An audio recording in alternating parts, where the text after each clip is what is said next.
It's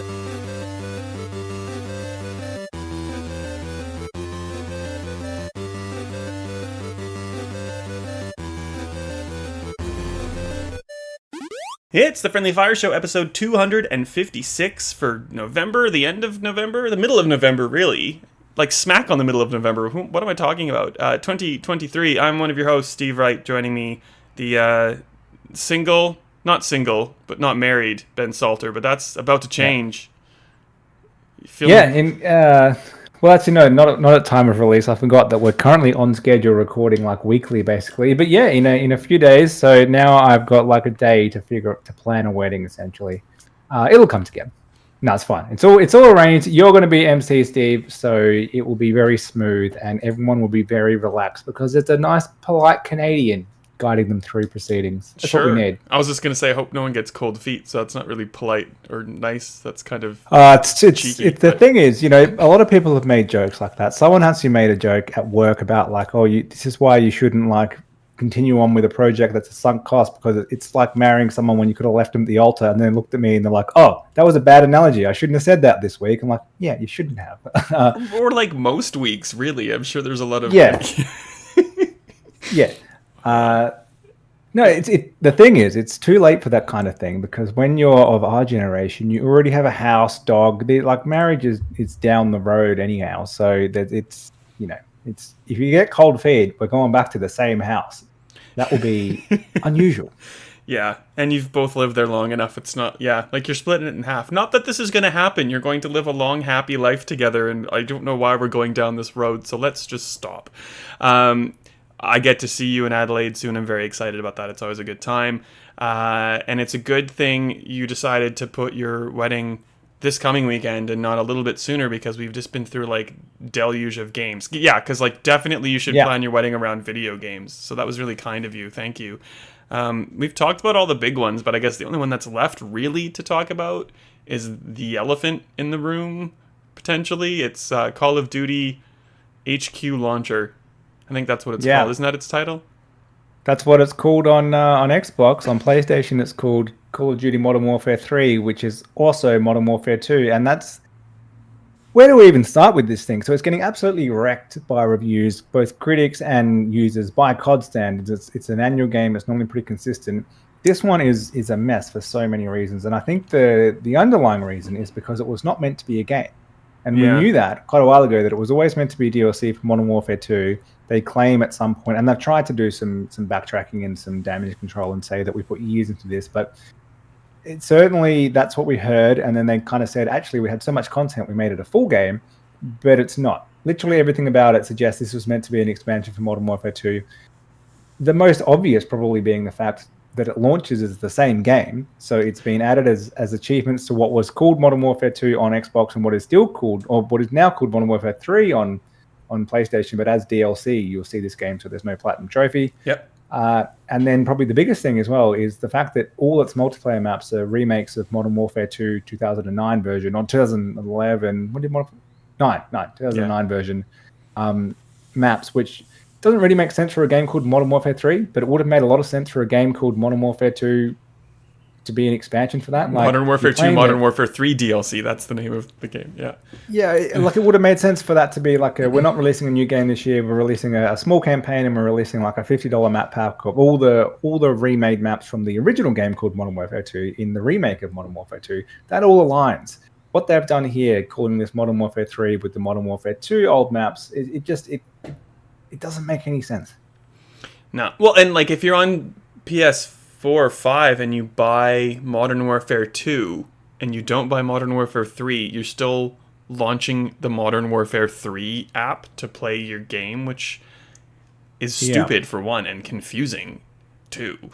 And yeah, like I don't know, the whole launcher, I go in there and I've played a lot of zombies, I've played some multiplayer, I've not really touched the campaign, but like it feels like every couple of days, like the launcher forgets that I've used it, so it gives me all the like, here's what this would do, press A, and then it like highlights the next feature, and it's like I don't, and then I hit a button randomly like I didn't mean to hit, and I'm like in some 15 menu deep thing, I'm like, I just want to go to like zombies. I don't understand what, like, am I even in Modern Warfare 3 right now? How do I get back to where I was?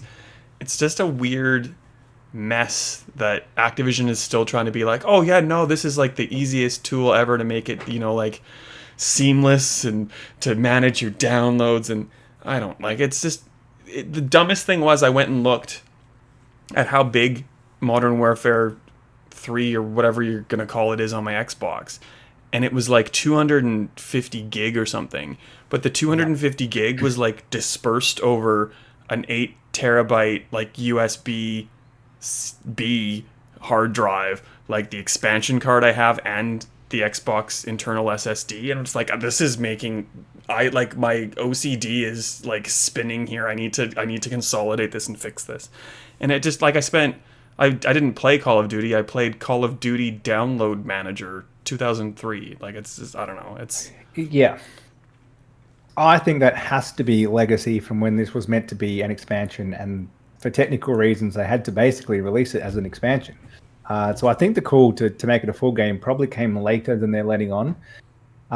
If it wasn't that and someone decided all Call of Duty games should sit within the same game from now on, that is a real shot in the foot. It doesn't make any sense. One, losing a platinum trophy is a big deal to people who care about that. So like for that on its own is a reason not to do it. And even on Xbox, all the achievements being together is really annoying. You have to scroll down for like 25 minutes to actually see what the Modern Warfare 3 achievements are, because all the ones from Modern Warfare 2 I don't want to get in the way. And then, so I haven't played on PlayStation, but on Xbox, you need to manage the game through the console settings initially, because some things pre-installed for me, but then all the 10 megabyte like campaign packs, of which there are 5. So there's the base game of something, Modern Warfare 3 or COD. Then there's a campaign add-on, which is like 30 gig or something. And then there's like 5 10 megabyte campaign add-ons, and then a bunch of Vault Edition add-ons. Those ones hadn't installed, so I had to go back there to install them. Then I realized I don't want some of the Modern Warfare 2 stuff installed, which seemed to reinstall. I feel like I uninstalled that already. And then you go into the game and you've got to manage stuff again. Like it's not easier.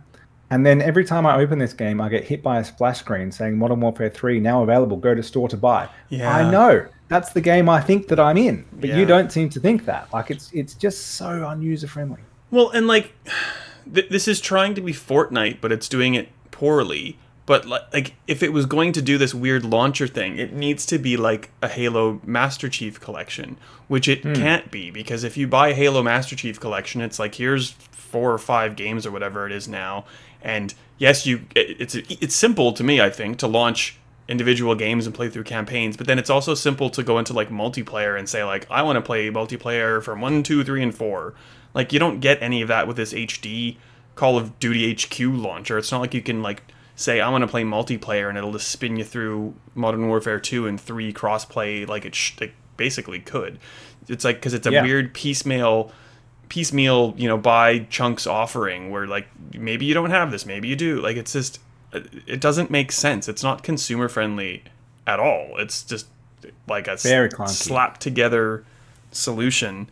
And if this was just DLC, cool, like do the Assassin's Creed Mirage of it, but like it's a separate game, it's a separate thing. Like it couldn't have been that hard to spin out. The logic behind this makes no sense, and the reasons from Activision as to why it exists are nonsensical.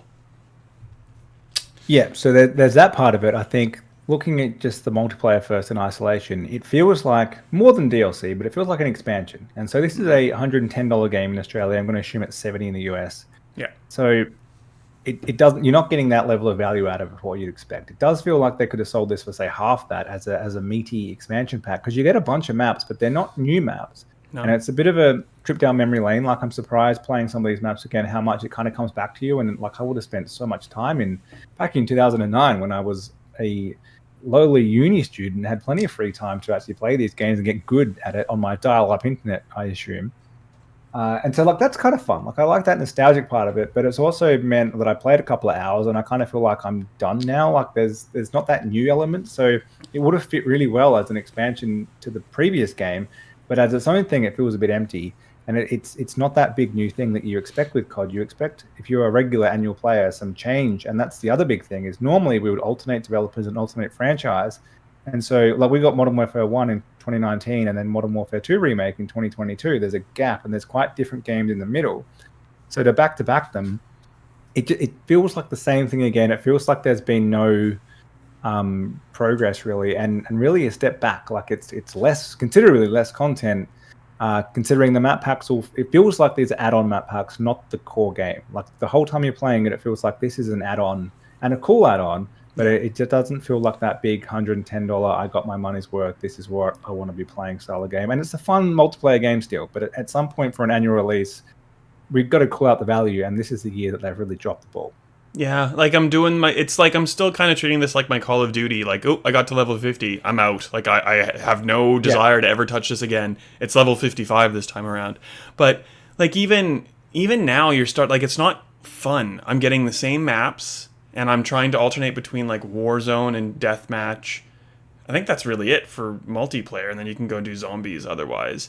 But like, well, there's your normal mode, but that's the thing. It's like there's just back to domination and kill confirmed and things. Like it's the standard modes. Normally they add in a couple of novelty. Can you play modes, kill confirmed? I haven't had a kill confirmed because I mustn't be going through the weird menu system properly. There you go. Yes, you need to go. One of the many menus is quick play, but you need to press X on it, not A, because X then lets you choose which modes that you'll matchmake for, and some of them might not be turned on by default. I'm not sure, so you need to do that to actually play other modes. Well, there's the one kind of like, I'm gonna call it like a Mexican inspired map where like it's basically just people sitting at the back with snipers. There's the weird like chalet map where it's just people like running around the center with knives, like super speedy. Like but those games, because people are trying to kill in like the very specific ways, just like drag out and aren't fun.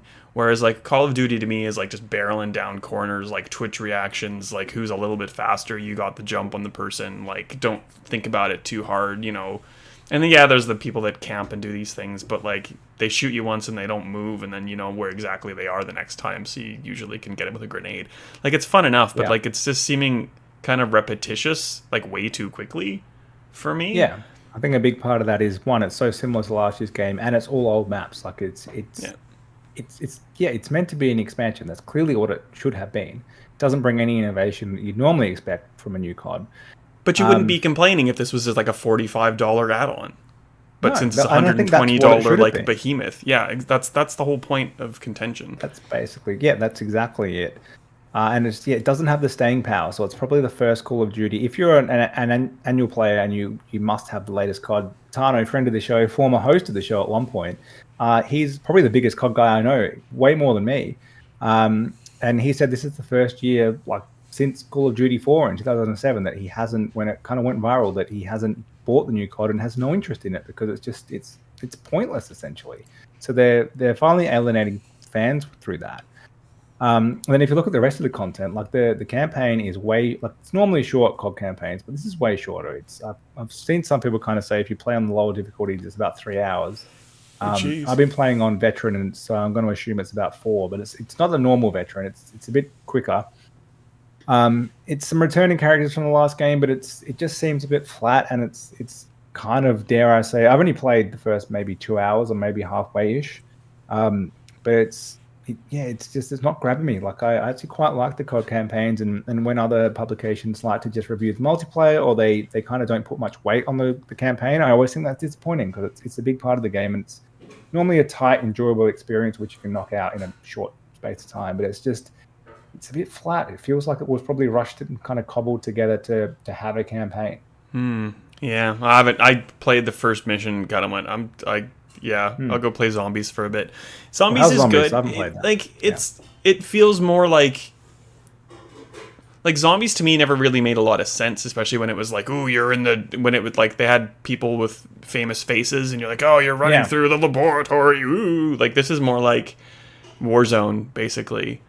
So it's kind of fun, but like you really need people who are like, I don't talk with a mic on playing a video game. I don't want to do that.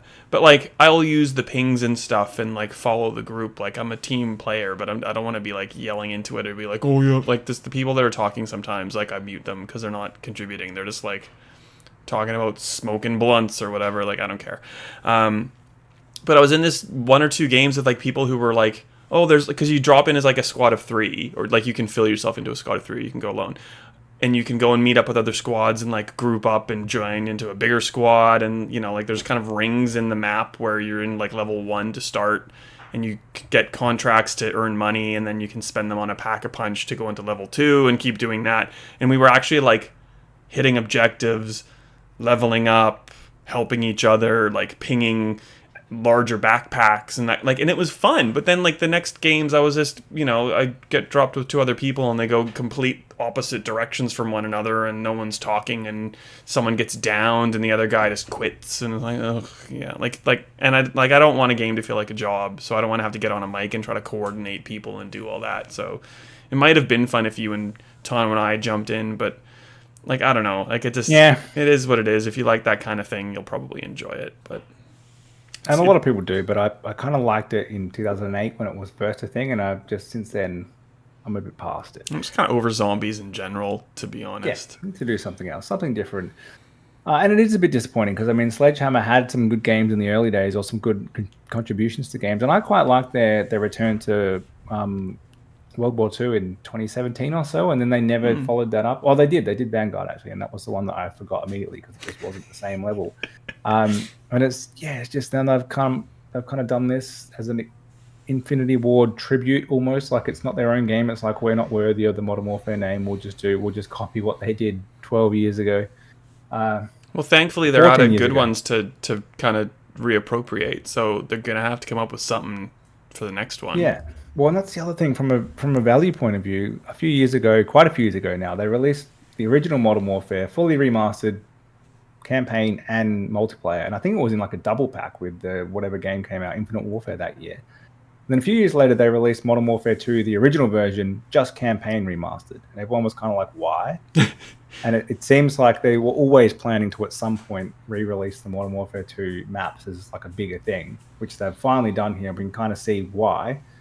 But like looking back now, it would have made so much more sense for them to have just tacked that on to that game. They never remastered Modern Warfare 3, the original one. Like just a plain remaster of that with its multiplayer remastered for, you know, slightly cheaper, maybe $80 instead of 110, would have filled the gap a lot better.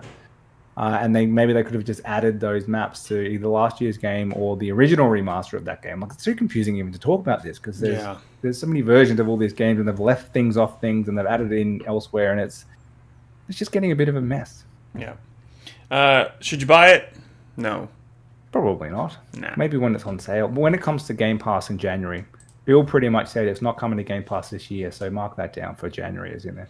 Well, there you go. It could have, I guess, technically have been part of the Game Awards and Game of the Year voting, but it didn't make any lists.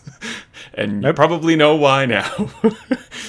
How is that for a segue to talk about the Game Awards? Great segue. 2023 nominations. We're not going to go through all of them, but like there's some immediate pickups. We'll kind of talk about the big winners so far. Not that anyone's won an award yet, but with I think they tied, maybe not. It's either one got 8 nominations, one got 7, but like the big winners of nominations at least are Baldur's Gate 3 by Larian Studios and Alan Wake 2 by Remedy Entertainment. Both like super good games, kind like not indie. Like who knows what indie means anymore? But they're like they're not a first party publisher. They're people who've had to partner with another publisher. I don't know who Larian even used, but Remedy used themselves. Epic Games. Did they just do it themselves? Baldur's Gate technically is an indie game. It's published independently by the developer, so there you go. But Baldur's Gate obviously has a bigger franchise behind it. It's not indie in the sense you think of an indie game, but it's more indie than some of the games on the indie list, which have actual publishers. So it's a bit of a mess from that point of view. Well, yeah. But what else? Spider-Man 2 got a bunch of nominations. Resident Evil 4 did pretty well. Nintendo's always great. Like I don't think Tears of the Kingdom did as well nominations wise as people were maybe expecting it to, but I think that's just because it came out so long ago. It's up there for game of the year though, the one that actually matters. Yeah, and Super Mario Brothers Wonder, and basically everything that I've just said, that's the game of the year nomination. So I think that's pretty accurate, to be honest. It's been a super strong year. Like I know a lot of people are kind of aligning it to say 2007, which was a mega year for games, and it's kind of nearly in that echelon. I think the thing that we're maybe missing in that list you just read out, I heard a lot of numbers there. And I Yeah. think they're all sequels. One of them is a remake of a sequel. Yeah. And then, a Zelda, which it could have been called Breath of the Wild 2. That's basically Oh what it yeah. is. That's a direct sequel. Mario's kind of had a bit of a bigger gap, but it's an ancient franchise Yeah. that's had a bunch of installments. So Wonder's the only one that's not a direct sequel, and the rest are correct. literally just sequels. Like, there's no way around it. So I think that thing that 2007 maybe had a little bit more with like your Bioshocks and things, where it had a little bit more originality, Yeah. which we're missing here. But having said that, like Alan Wake 2 is a sequel to a game that came out ages ago, and we didn't think we'd ever get it, and it's kind of a different beast, even though it is a direct sequel. Well, Like, to be honest, I'm glad you said that instead of me, but I was gonna say it too. Like, it's, yes, Alan Wake 2 is a sequel in number and name, but like, it's a decidedly different beast than the original, and it's not Control, it's not Max Payne, it's kind of like this continuation. But like, obviously we're talking about these, and you'll probably get an idea of which games we like individually, but the beauty of this is, like, Stevivor is a jury member of the Game Awards, but it's a consensus. It's not just like I get to pick on our behalf. So like, no matter what we say individually, it hasn't like really, it has some weight on everybody else's, but there's like close to 10, more than 10. There's a bunch of people that get to weigh in. So like, we might think something and they think completely different, but yeah. Anyway, Alan Wake 2 is great. What about Baldur's Gate 3? Like, I played a little bit of it. I haven't gotten too far in, but like, I can appreciate how polished it is. I haven't really played it either because it's not on Xbox, so I'll be looking forward to that soon. I could play it on PlayStation, and I will if it doesn't come to Xbox relatively soon.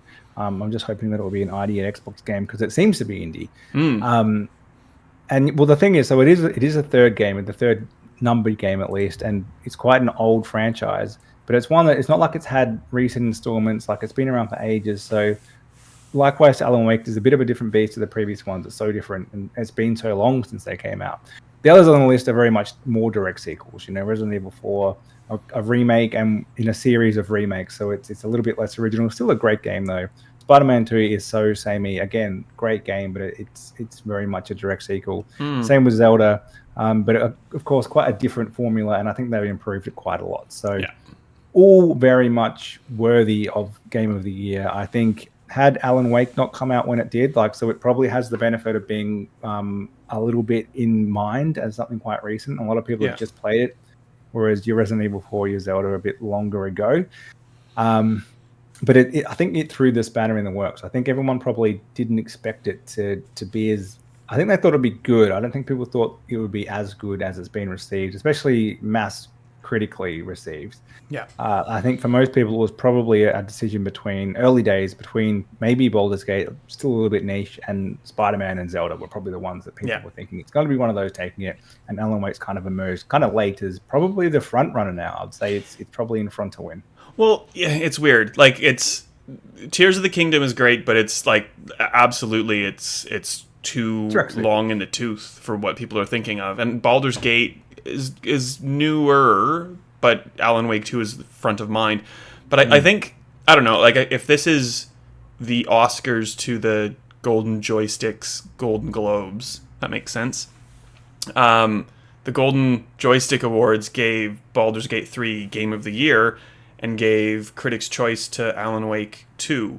And the Golden Joysticks, from what I know, are more like fan voting, where the Game Awards is completely the opposite. So there's 90% weight on critics like Stevivor, and there's 10% consideration given to fan vote. So, like, I really like Alan Wake 2. I would personally nominate that as the winner of, or vote for that as winner of Game of the Year.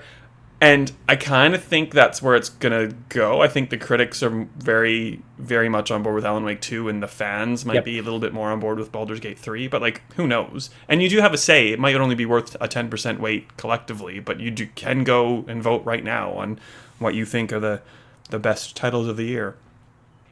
Yeah, and I think the game you have the most fun with isn't always the game that wins Game of the Year. Like, I think I put the most hours and the most time into Tears of the Kingdom, I think, which is fun to play, and I really liked the new mechanics that came into it.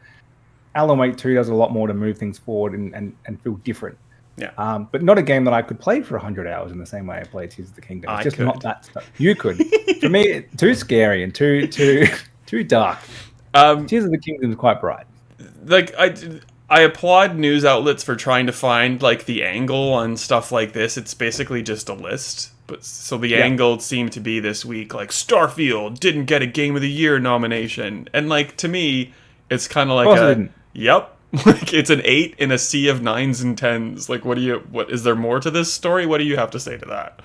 Yeah, and in previous years that weren't as strong, and I can't even think of one off the top of my head, but in the last 5 years, there've been a few downer years where it's been like maybe one or two clear standouts, and then there's 6 nominees in the Game Awards for Game of the Year, and Yeah. sometimes 3 or 4 are kind of just filling the gaps. They are more 8 out of the 10 style games, and Starfield probably would have got in. But just this year, what it's up against, and it wasn't meant to be released this year, it was meant to be out many years ago, really. It didn't really launch in the year that it should have launched in. There were so many others as well that didn't even get a nomination that possibly could have, like Hi-Fi Rush. If that had come out later, it might have been kind of a smoky to sneak in there. I think it was great fun as well. But again, in another year, it probably would have made it. But it's such a strong year that it couldn't fit in this year. Well, and not a fact-based show, and I'm really bad at trying to count, looking at a list without having it done beforehand. I'm pretty sure Hi-Fi Rush ended up getting more nominations than Starfield did, as in terms of Bethesda games. Probably. And to be honest, it should, because it's innovative and fresh and new and tried to do something unique. And it's not saying Starfield's a bad game, it's just Starfield is very much a Bethesda Game Studios RPG. And if it didn't come out, like, I kind of feel bad for it. If it didn't come out, the same year as Baldur's Gate 3, it probably would win Best RPG, but it's not even going to win Best RPG because of that. And horrible timing. The fact that, PlayStation got a huge win there. They got an accidental exclusive because the Series S is no good.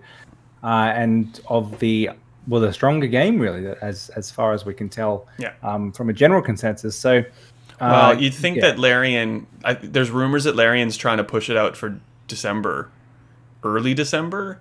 They keep saying it's out this year. I think this it is will December be 7th or 8th, I guess, in Australia. Like, that's what better place to announce Xbox release than here today. The Game Awards. Yeah, because don't forget, as much as this is an award show, it's really just a marketing tool wrapped in an award show. That's true. We're mainly going to get ads for games that are already out and games that are coming out very soon. So they'd like to have some big news drop. Yeah. They said they're going to announce something this week, I saw, or they rumored it. So for Baldur's Gate on Xbox. Do you think Rockstar will do their big, huge GTA 6 thing at the Game Awards, maybe. Or will they just do it their own thing? I just thought of that because they're kind of coinciding. Last time they just did a random drop on Twitter, which I still remember from 2013 or whenever, for GTA 5, and that might have been, maybe it was the second trailer. But yeah, I suppose it's a different landscape now. Like Twitter's not really a thing like it was. You probably wouldn't want to use that as your drop. There's no E3 to kind of have it in a press conference. Like this probably is, if you want to have the moment, even though you don't have the full control over it, this would be the time. And wouldn't surprise me if Jeff spent all his time trying to get the GTA 6 trailer. You give Jeff enough money, you can be in full control of it. He'll do whatever you want him to do. I'm really excited. I think, and because I don't know how far you are in Alan Wake, and I'm not going to ruin anything, but like there's some just banger songs in it, and I'm hoping that there's some, because there's like always live performances. I'm really hoping that there's Poets of the Fall, the Old Gods of Asgard. If you've played if you've played the Ashtray Maze and Control, it's them. I want something good from them. That'd be amazing. That would just make my day. Yeah, I don't think I've ever actually watched the full Game Awards because, it's on during the day at work for us here. Yeah. And at my previous job, it was always on the day of our staff Christmas party. Me too. And so I've actually I was just always looking at tweets occasionally of what actually happened. So I'm not sure that I've ever actually watched it. Even if I was working, it would be hard to watch. So yeah, maybe a highlight the most. I think that's a Friday, isn't it? Yeah, it's always a Friday. I might be free this year. I might be free. I was asked if I could go to Sydney for something, and I was debating doing it, but that's a really good excuse to not go to Sydney. So why am I talking about this on a podcast, though? No one cares. Other categories that are interesting? I don't know. Like, Hi-Fi Rush did really well in art and sound categories, which I think it should. Lies of P is in Best Art for some, like, kind of tired Bloodborne-y stuff, but like it's unique, I guess, for what it is. Like, I like Lies of P. I'm not trying to dig on Lies of P, but We're just interested to see what else is in best fighting game, because as far as I was aware, there was only 2 fighting games came out this year. We've got Pocket Bravery and God of Rock, and Nickelodeon All-Star Brawl 2, which came no out one like knows a about week them. ago, Okay. I think. And of course, the games I'm referring to are Street Fighter 6 and Mortal Kombat 1. So one of those would definitely win that. Even Racer was bad. Racer Sports was like FIFA, Forza Motorsport, The Crew, Forza Horizon knockoff, and like Hot Wheels Unleashed 2. Right. It's like there you go. The amount of games that have to get wedged into either action or action adventure, which is insane because you have a category that has the same name in both titles. Anyway, I'll let that go. Yeah, like, I don't fully agree with their action and action adventure split. They put in Star Wars Jedi Survivor in action adventure. I would say that it's more straight action, really. If your adventure is more games like Zelda that are a bit more puzzly, I think that's the split. I don't think that fits in there. Same with Spider-Man 2. It's a straight action game. There's no puzzles. Yeah. And the puzzles there are the little defeat the virus thing. Like, they're so minor that that's an action game. If that's not an action game, what is? Well, there's equal amount of puzzles in like Hi-Fi Rush than there are in Spider-Man 2, but they're in different categories for some reason. It's just they need to rework that. And like, I care not for the esports categories. We don't have to vote on those, I don't think. I don't care about the content creator. I certainly don't care about the best Fortnite Island category that's being introduced this year. Best family game is also a weird game. It's a bunch of games which are like Nintendo always wins this. They've got 2 of the nominees. It's really just kind of best G-rated game. Really. Have you played Party Animals though? No. It's not like crude or anything, but the control scheme is so complex. You're not gonna like hand it to an 8-year-old and say like succeed. It's stupid. And by family, I don't assume they mean kid, because they haven't called it best kid game. I assume it's a game that you play with your family, like 4 people play together. Pikmin is I think maybe a 2-player game. Mario Wonder, its biggest weakness is its multiplayer mode. It's not good. I mean, it's okay. It's okay to keep a younger sibling entertained while you play the real game. Yeah, but it's a weird category. They may Jackbox Party Pack insert number that year should always win best family game in my opinion. But that's just me.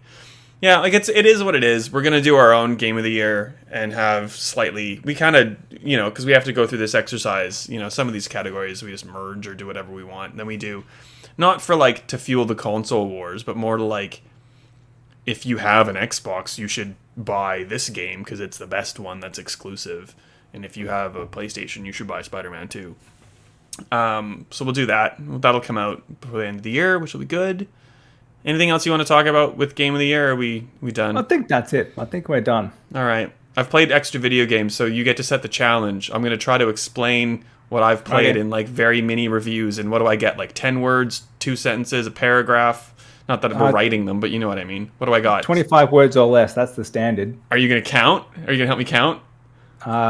Yep. Okay. RoboCop, Rogue City. Yep. That doesn't count as... you can't count yet. That's the name of the game. I was just practicing. Okay. All right. If you liked RoboCop 1 or 2, this is a competent shooter that invokes the sensibilities and humor and absurdity of the films. Very good. Good was job. That 25? That was 20. That was, I don't know. I think about 24, 25. Boom. For the next one, just talk and stop at 25. Oh, okay. And you're going to count while I do it? Okay. Yeah. I'll just tell you when you're done. Headbangers. This is a party game that is very rhythm-based and is like Fall Guys, but in a standing still rhythm-ic way. And doesn't work right now, but it's fun. Close enough. Good job. That was not 25. I don't know. What else did I play? There was one other one that I wanted to talk about, but I can't remember. Doesn't matter. Oh, I started The Invincible, which is like a cool sci-fi story by the guy who wrote Solaris. Came out a couple weeks ago. It's really fun. It's like a walking simulator, so if that's not your bag, don't do it. But like if you like sci-fi kind of weird mystery things, it's good. And it's on ID at Xbox, Ben, so that means you could also play it. And we could talk about it sometime if we're bored in January or something. We absolutely will be. That sounds like a plan. All right, that's it. We've got wedding plans to. Well, you have wedding plans to finalize. Hopefully, they're finalized. Just relatively. have a nap. You'll be fine. I'll see you in a couple days. We'll see you, listeners, or you'll hear us in a couple days or a week or whatever. I don't know. Just let's finish. Bye.